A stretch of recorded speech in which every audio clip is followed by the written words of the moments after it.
रक्षा मंत्री राजनाथ सिंह ने उत्तराखंड के विकास की बात कही। कहा कि हम उत्तराखंड के लोगों का सपना टूटने नहीं देंगे। हमने उत्तराखंड राज्य बनाया है। कांग्रेस ने उत्तराखंड का विशेष राज्य का दर्जा खत्म किया। कांग्रेस अभी अपने मुख्यमंत्री चेहरे को घोषित नहीं कर पाई है। हमारा लक्ष्य केवल उत्तराखंड का विकास करना है।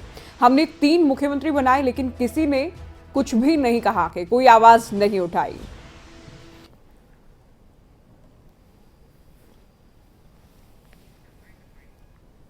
करने का कष्ट करें। श्री है जो कुछ भी हो जाए बहनों भाइयों, भारतीय जनता पार्टी आपके भरोसे को किसी भी सूरत में टूटने नहीं दे। जो हम कहेंगे वो हम करेंगे। हमारी कथनी और करनी में किसी भी सूरत में कोई अंतर नहीं हो।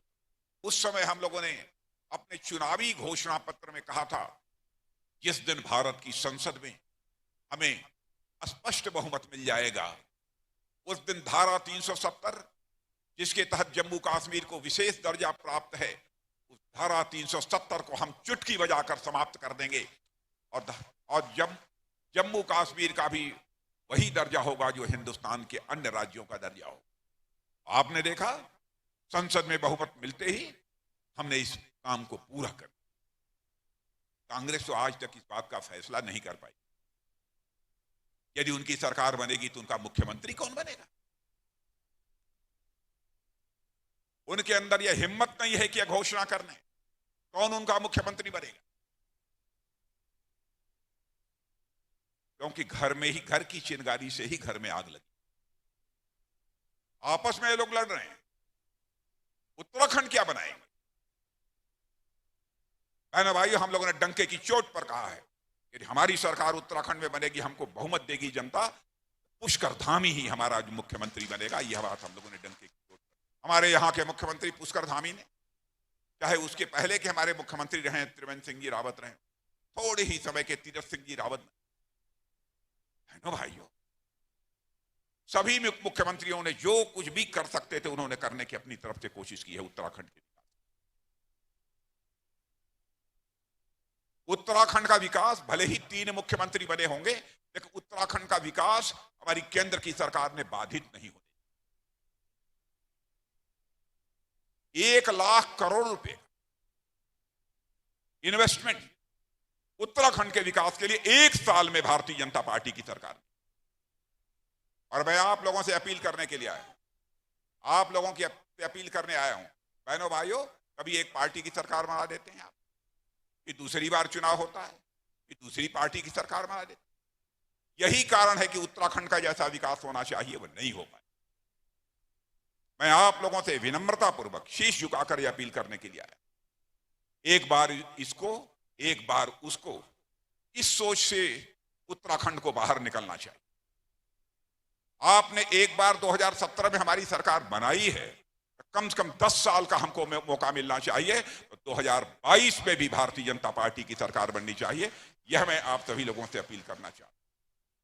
तो राजनाथ सिंह को आपने सुना। हमारे संवाददाता नासिर हुसैन फोन लाइन पर हमारे साथ हैं। नासिर, कई मुद्दों को लेकर कांग्रेस को घेरा है। राजनाथ सिंह ने गुटबाजी को लेकर भी चुटकी की है कि खुद की जो घर की अंगारी है वही आग लगाने का काम करेगी कांग्रेस पार्टी में, और गुटबाजी ही है जिसके चलते सीएम फेस अनाउंस नहीं कर पाई है कांग्रेस पार्टी।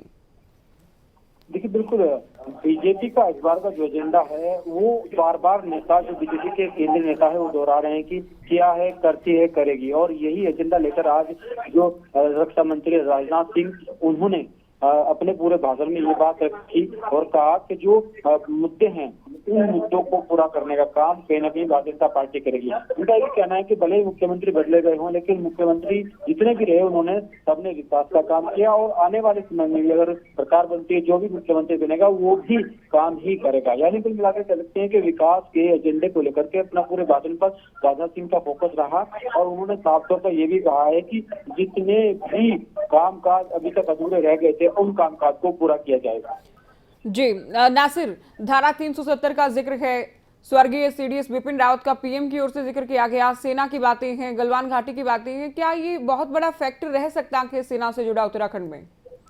देखिए, उत्तराखंड में क्योंकि सैनिक पृष्ठभूमि के ज्यादा लोग रहते हैं, यही वजह है कि सैनिकों के अपनी ओर खींचना है, अपनी ओर जोड़ना बेहद जरूरी है और बीजेपी इसको बखूबी समझती है। और यही कारण है कि जितने भी नेता आ रहे हैं उत्तराखंड में प्रचार प्रसार के लिए, वो कहीं ना कहीं सेना के इस मुद्दे को भुनाने की पुरजोर कोशिश कर रहे हैं। और यही वजह है कि जितने भी बड़े नेता हैं उनके भाषण में सेना का जिक्र जरूर होता है। और यही वजह है कि प्रधानमंत्री और रक्षा मंत्री दोनों के भाषणों में उनका जिक्र रहा और कहीं ना कहीं सैनिकों को साधने की कोशिश की जाती है।